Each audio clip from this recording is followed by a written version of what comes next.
Larry Page's journey from rags to riches is a tale of innovation, determination, and a passion for technology. Born on March 26, 1973, in East Lansing, Michigan, Page's early life set the stage for his eventual ascent to becoming one of the most influential figures in the tech industry.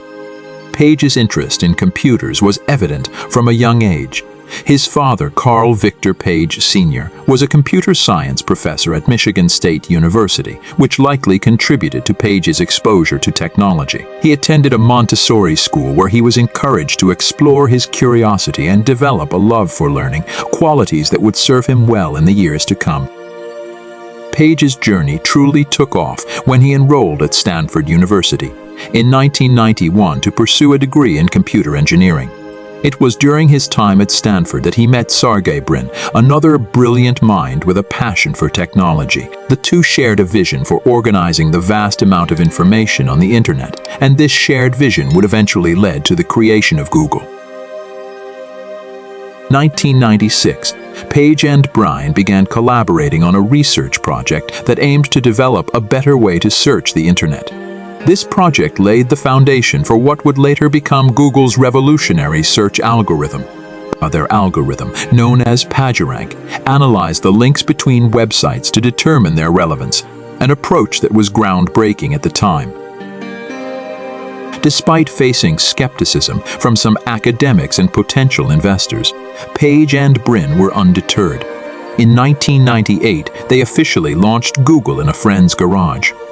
The company's mission statement, to organize the world's information and make it universally accessible and useful, reflected their ambitious goals. Google's rise was meteoric. Its search engine quickly gained popularity for its accuracy and efficiency. The company's innovative approach to advertising with the introduction of AdWords also contributed to its rapid growth. By 2004, Google had gone public, and its initial public offering made Page and Brin billionaires virtually overnight. However, Page's journey was not without challenges.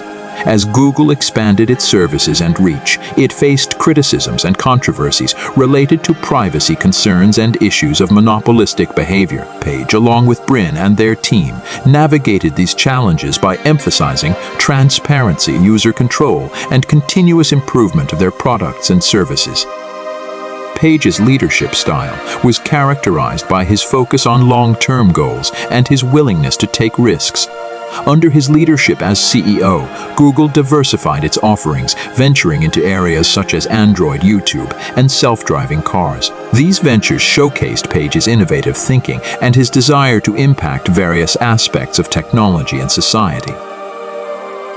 In 2011, Page resumed the role of CEO at Google, marking a significant shift in the company's direction.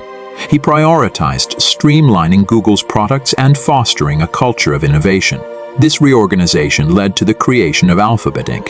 In 2015, a conglomerate that oversees Google and its various subsidiaries. Page's personal life also underwent changes during this period. He married Lucinda Southworth in 2007, and the couple has 2 children together.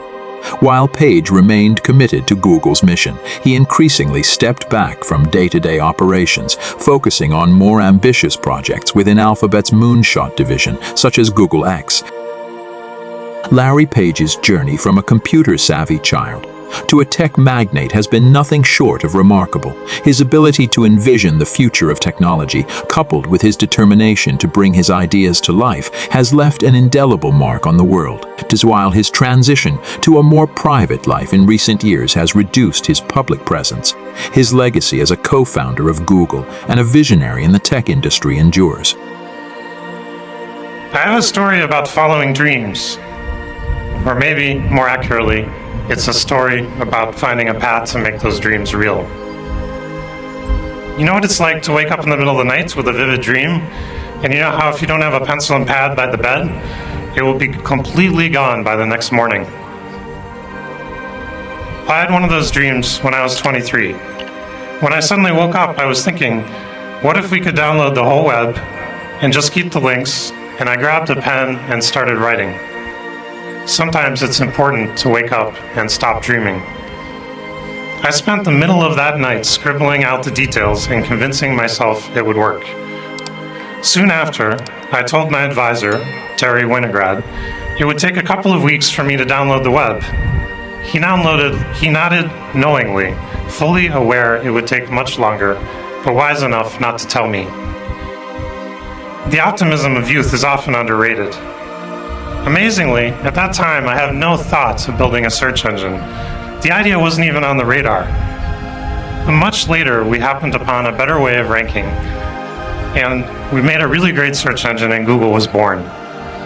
When a really great dream shows up, grab it.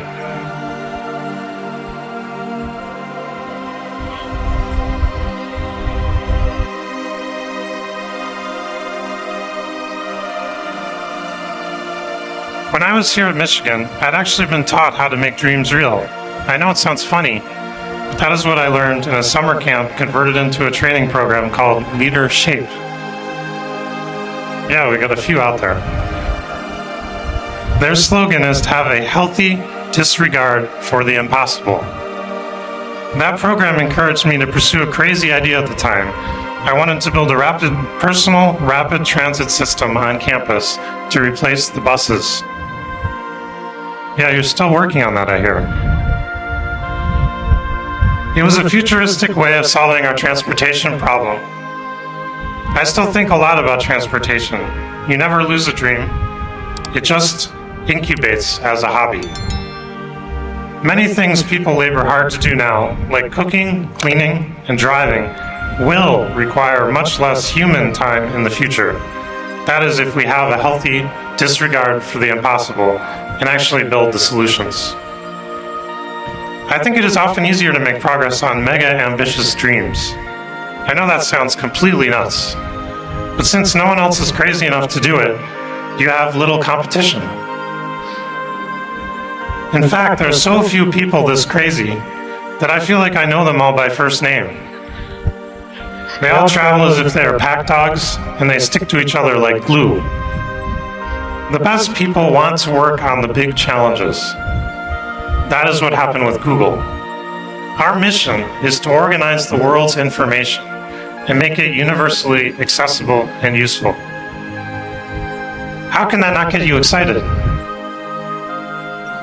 We almost didn't start Google, actually, because my co-founder Sergey and I were too worried about dropping out of the PhD program.